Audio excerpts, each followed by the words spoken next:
Hello students, welcome back to my YouTube class and today I will explain you how to find the differentiation of a exponential function. But उससे पहले मैं आपको उसका थोड़ा सा introduction दूंगी so that कि आपको ये समझ में आए कि बेसिकली एक्सपोनेंशियल फंक्शंस जो है वो होता क्या है. So let's move to my class. Okay students, so let's start with today's topic which is exponential and logarithm function. Right हम आज सीखेंगे कि इनका एक्सपोनेंशियल फंक्शन का या फिर लॉगरिथम फंक्शन का हम डिफरेंशिएशन कैसे करते हैं. बट वो एक्सप्लेन करने से पहले मैं आपको थोड़ा सा इंट्रोडक्शन देना चाहूँगी इसके बारे में सो दैट कि आपको पढ़ने में थोड़ा सा मज़ा आएगा. तो स्टूडेंट्स मैं एक एग्जांपल लेती हूँ आपके सामने. y equal x means F x equal x या फिर y इक्वल एक्स. राइट, अगर हम इसका ग्राफ ड्रॉ करें तो ये जो ग्राफ है इसका y इक्वल एक्स का मतलब क्या हो गया, मतलब y की वैल्यू इक्वल होगी x की. राइट, तो जब आप इसका ग्राफ ड्रॉ करोगे तो इसका ग्राफ जो है वो हमेशा ऐसा आएगा. 0 पे 0, 1 पे 1, 2 पे 2, इस तरह से सेम वैल्यूज आएगी. राइट, अब अगर मैं y इक्वल एक्स की पावर 2 कर दूँ, मतलब x की पावर यहाँ पे क्या था 1 था, अगर मैं इसकी पावर 2 कर दूँ और जब आप इसका ग्राफ ड्रॉ करोगे तो इसका ग्राफ कहाँ पे आएगा. जैसे सपोज अगर वैल्यू 0 है तो 0, 1 अगर आप पुट करोगे तो वैल्यू क्या आएगी 1 ही आएगी. राइट, लेकिन जैसे आप वैल्यू 2 पुट करोगे इसमें तो यहाँ पे वैल्यू क्या आएगी 4. ठीक है, जब आप 3 पुट करोगे तो वैल्यू क्या आएगी 9. तो इस तरह से इसका ग्राफ जो है वो थोड़ा इस तरह से स्लोप आ जाएगा उसमें. राइट, ये हमारे पास में y इक्वल एक्स का ग्राफ है, ये y इक्वल एक्स स्क्वायर का ग्राफ है. राइट, ऐसे ही अगर आप y इक्वल एक्स क्यूब कर दो, मतलब पावर जो है वो क्यूब कर दो, तो इसका ग्राफ जो है वो x इक्वल 0 पे 0 होगा, y पे जब आप 1 वैल्यू पुट करोगे तो 1 ही रहेगा. लेकिन जैसे ही 1 से आगे वैल्यू जाएगी इसका ग्राफ जो है वो फिर आपका थोड़ा सा और ज़्यादा स्टीपर हो जाएगा. राइट, जैसे आप x की पावर 4 करोगे, मतलब आप जैसे n की वैल्यू इंक्रीज करते जाओगे, जैसे सपोज आपने x की पावर 4 का ग्राफ जब ड्रॉ करोगे तो वो भी 1 तक सेम रहेगा, मतलब 1 तक सबका सेम रहेगा, उसके बाद ये ऐसे हो जाएगा.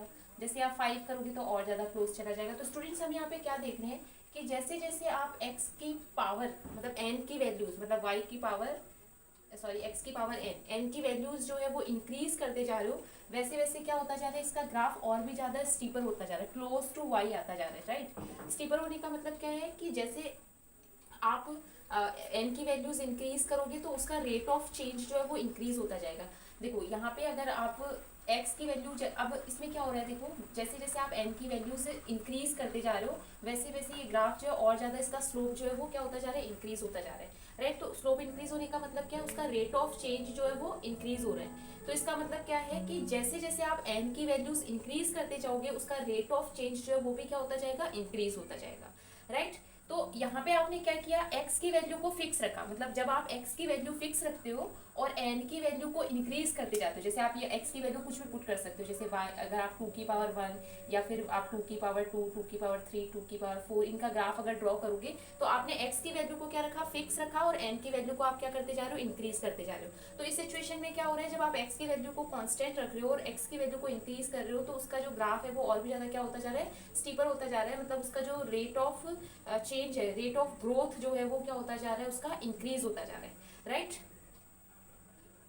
तो स्टूडेंट्स ये सभी क्या है, पॉलिनोमियल्स हैं, और जैसे जैसे आप पॉलिनोमियल्स की डिग्री जो है वो इंक्रीज करते जाओगे उसका रेट ऑफ ग्रोथ जो है वो भी क्या होता जाएगा, इंक्रीज होता जाएगा. राइट, अब हमारा नेक्स्ट क्वेश्चन ये है कि क्या ऐसा कोई फंक्शन है जिसकी रेट ऑफ ग्रोथ जो है इससे भी ज़्यादा फास्ट हो.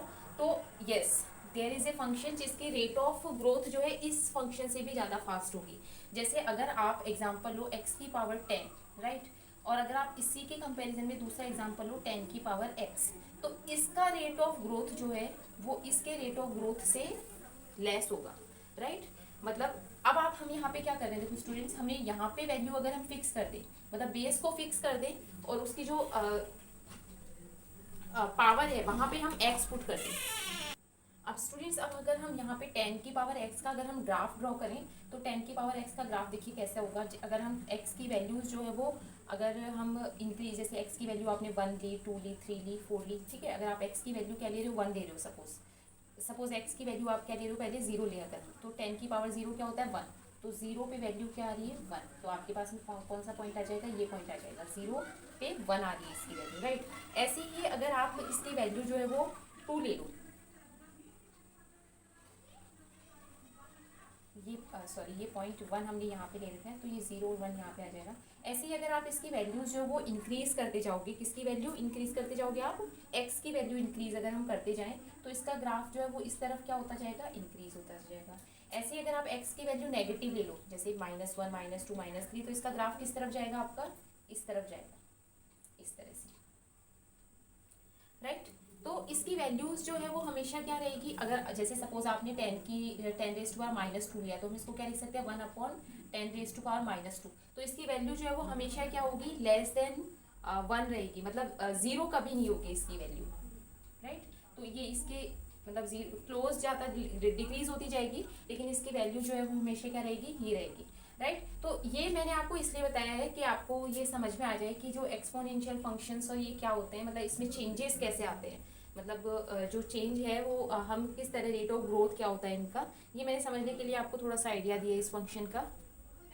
तो स्टूडेंट्स देखिए, जो एक्सपोनेंशियल फंक्शन है उसको हम कैसे लिखते हैं, y=fx b⁻x। इस तरह का जो भी फंक्शन होता है उसको हम क्या बोलते हैं, एक्सपोनेंशियल फंक्शन बोलते हैं, जहाँ पे b क्या होता है, बेस, और x क्या होता है, पावर, राइट। और यहाँ पे जो b है, b की वैल्यू हमेशा ग्रेटर देन 1 होनी चाहिए। b की वैल्यू ग्रेटर देन 1 क्यों होनी चाहिए, क्योंकि अगर आप 0 लोगे तो 0 की पावर x क्या होगा, 0 होगा। अगर आप 1 लोगे तो 1 की पावर x भी हमेशा क्या होगा, 1 ही होगा। तो इसलिए तो हमेशा वैल्यू आएगी हमारे पास में, तो इसकी वैल्यू जो है वो हमेशा क्या होनी चाहिए, b की वैल्यू ग्रेटर देन 1 होनी चाहिए, राइट। तो इस तरह का जो भी फंक्शन हमारे पास में होता है वो हमारे पास में क्या होता है, एक्सपोनेंशियल फंक्शन होता है, राइट।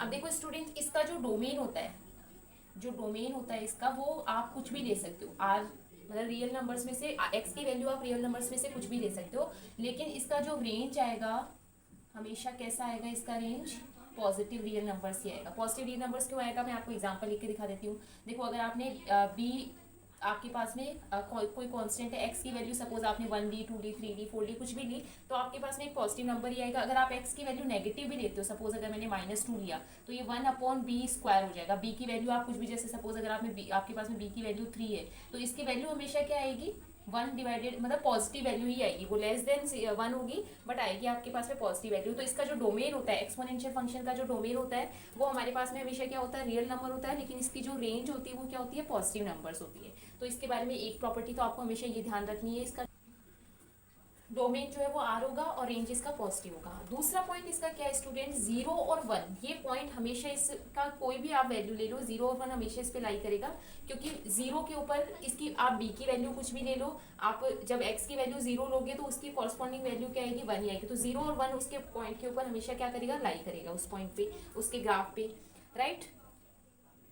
एक्सपोनेंशियल फंक्शन, अगर आप x की वैल्यू पॉजिटिव लोगे तो एक्सपोनेंशियल फंक्शन हमेशा क्या होता है, इंक्रीजिंग फंक्शन होगा। पॉजिटिव के लिए हमेशा क्या होगा, इंक्रीजिंग होगा, राइट। और अगर आप x की वैल्यू नेगेटिव लेते हो तो वो क्लोज टू 0 होगा, क्लोज टू 0, राइट। तो x की वैल्यू नेगेटिव लेने पे क्लोज टू 0 होगा, मतलब नेगेटिव वैल्यू नहीं होगी, क्लोज टू 0 होगा, पॉजिटिव वैल्यू ही होगी, लेकिन 0 और 1 के बिटवीन लाई करेगी, और पॉजिटिव वैल्यूज के लिए हमेशा क्या होगा, इंक्रीजिंग फंक्शन होगा। तो ये कुछ पॉइंट्स है जो आप एक्सपोनेंशियल फंक्शंस को लेके समझ सकते हो, राइट। इससे मेरा ये एक्सप्लेन करने का पर्पज़ ये था कि आपको एक्सपोनेंशियल फंक्शंस बेसिकली होता क्या है उसके बारे में थोड़ा सा आपको आइडिया मिल जाए। सो अब स्टूडेंट्स यहाँ पे अगर हम b की वैल्यू 10 ले लें, मतलब 10⁻x जो है, 10 बेस के साथ में हमारे पास में क्या होता है, कॉमन एक्सपोनेंशियल फंक्शन होता है, जो आपने 11th स्टैंडर्ड में पढ़ा था। और इसका जब आप सीरीज ओपन करते हो तो इसकी वैल्यू 2 और 3 के बिटवीन लाई करती है, राइट। ये आपने 11th स्टैंडर्ड में पढ़ा है। तो जो इसी कॉन्सेप्ट से हमारे पास में e⁻x जो है वो नेचुरल एक्सपोनेंशियल फंक्शन का कॉन्सेप्ट आता है। तो e⁻x हमारे पास में क्या होता है, एक नेचुरल एक्सपोनेंशियल फंक्शन होता है, राइट। जैसे आपने 11th स्टैंडर्ड में पढ़ा था कि ये जो 10⁻x जब हम लेते हैं इसको, तो 10⁻x को जब आप सीरीज़ की फॉर्म में ओपन करते हो तो इसका 1 + 1/(1 + 1/(2 + ऐसे चलता है इसका सीरीज़, और इसकी वैल्यू जो है वो 2 और 3 के बिटवीन लाई करती है, जब आपने 11th स्टैंडर्ड में इसको पढ़ा था। तो इसी कॉन्सेप्ट से हमारे पास में e⁻x, इसकी जो वैल्यू होती है वो किसके इक्वल होती है, e के इक्वल होती है, राइट। तो जो हमारे पास में नेचुरल मतलब जो एक्सपोनेंशियल फंक्शन बनता है जब, क्योंकि 10⁻x की वैल्यू किसके इक्वल होती है, e के इक्वल होती है, तो इसी से हमारे पास में e⁻x बनता है। मतलब यहाँ पे ये जो इसी कॉन्सेप्ट से आया हमारे पास में। तो e raise to power x हमारे पास में क्या होता है, नेचुरल एक्सपोनेंशियल फंक्शन होता है। क्लियर। तो स्टूडेंट्स अब मैं आपको एक्सपोनेंशियल फंक्शंस जो है लॉगरिथम फंक्शन में आपको अपनी नेक्स्ट क्लास में एक्सप्लेन करूँगी। पहले मैं आपको एक्सपोनेंशियल फंक्शंस जो है उसका जो डिफरेंशिएशन होता है वो क्या होता है, d upon d x of e raise to power x आपके पास में क्या होता है, e raise to power x ही होता है, राइट। इसका differentiation e raise to power x ही हमारे पास में होता है। तो मैं एक क्वेश्चन लेती हूँ, जैसे आपका क्वेश्चन नंबर 1 जो है वो है e raise to power x sine x, right. इसका आपको क्या करना है, डिफरेंशिएशन करना है। तो इसका डिफरेंशिएशन हम किससे करेंगे, d upon d x of e raise to power x upon sine x. ये हमारे पास में क्या है, यू अपॉन बी की फॉर्म में है, तो इसको हम यू अपॉन बी फॉर्मूले से सॉल्व करेंगे। तो ये हमारे पास में क्या हो जाएगा, d upon d x of e raise to power x, और आपके पास में साइन एक्स आ जाएगा, minus e raise to power x and d upon d x of sine x, right.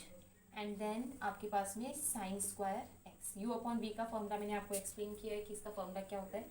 E raise to power x का differentiation e raise to power x ही होता है। ये आपके पास में साइन एक्स आ जाएगा, minus e raise to power x.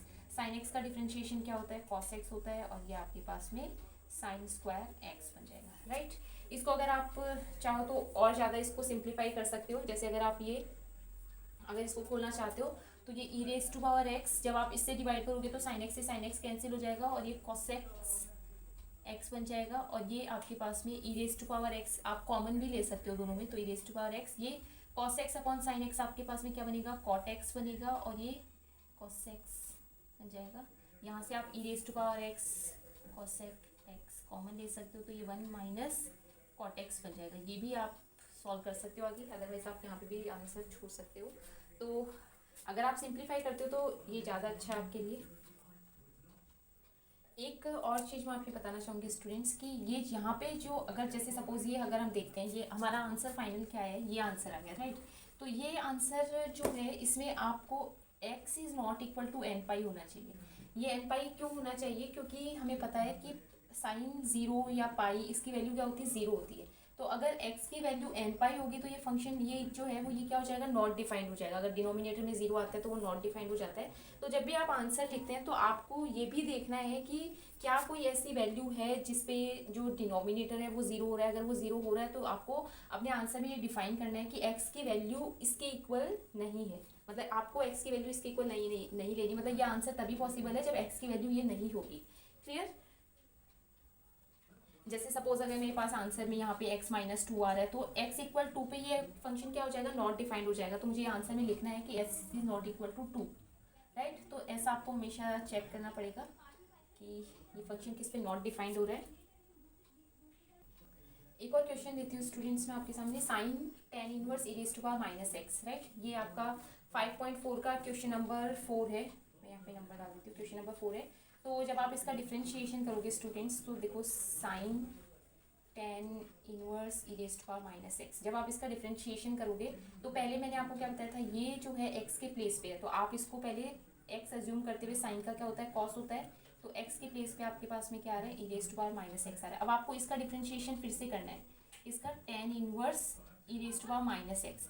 अब आप स्टूडेंट्स देखो यहाँ पे कि cos tan inverse e raise to power minus x, यहाँ पे टेन इनवर्स एक्स के प्लेस पे क्या है, e raise to power minus x है। तो टेन इनवर्स एक्स का क्या होता है हमारे पास में 1/1 प्लस एक्स स्क्वायर, तो 1 प्लस ये क्या हो जाएगा आपके पास में e raise to power minus x का होल स्क्वायर, राइट। और अब आपको d upon d x of e raise to power minus x का फिर से करना है क्योंकि आपने इसको एक्स एज्यूम किया है, राइट। तो ये आपके पास में ये डिफ्रेंशिएशन और ये 1 plus e raise to power minus 2x हो जाएगा, होल स्क्वायर इसका माइनस 2x होता है, राइट। और ये आपके पास में क्या आ जाएगा, e raise to power minus x का e raise to power minus x, और यहाँ पे x के प्लेस पे क्या है, माइनस एक्स है, तो माइनस एक्स का फिर से डिफ्रेंशिएशन होगा तो क्या आ जाएगा, -1 आ जाएगा।